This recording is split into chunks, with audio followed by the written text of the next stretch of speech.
L'affaire des livres disparus de la bibliothèque. Raisonnement déductif et pensée logique. À l'école primaire de Willowbrook, la bibliothécaire, Madame Parker, était perplexe. Chaque semaine, un livre disparaissait des étagères de la bibliothèque, et personne ne pouvait expliquer où ils allaient. Le seul indice était un petit morceau de papier laissé derrière avec un symbole étrange dessus. Sophie, une fille qui adorait les mystères, décida d'enquêter.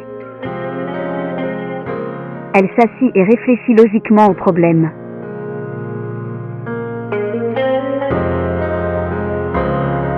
Qu'ont en commun tous les livres disparus, se demanda-t-elle. Elle consulta les archives de la bibliothèque et remarqua que tous les livres disparus portaient sur la magie et les codes secrets.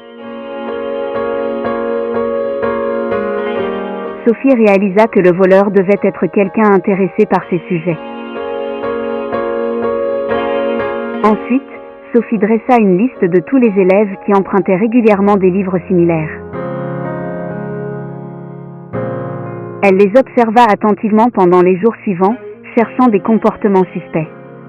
Mais rien ne semblait inhabituel jusqu'à ce qu'un après-midi, un nouveau livre disparaisse en plein milieu de la journée, alors que la bibliothèque était remplie d'élèves. Sophie eut une idée. Le voleur doit cacher les livres à l'intérieur de la bibliothèque, pensa-t-elle.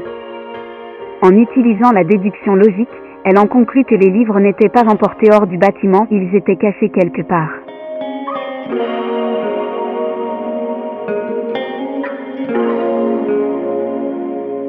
Sophie refit son parcours et examina la disposition de la bibliothèque. Elle remarqua quelque chose d'inhabituel à propos de l'une des étagères dans le coin. L'étagère semblait légèrement déplacée, comme si elle avait été bougée.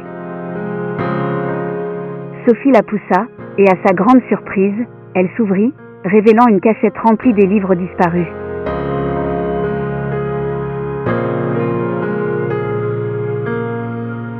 À l'intérieur se trouvait son camarade de classe Alex, assis avec une pile de livres.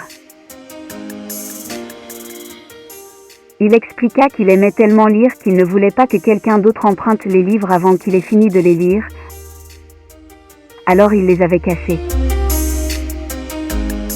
Sophie aida Alex à comprendre que les livres étaient faits pour être partagés.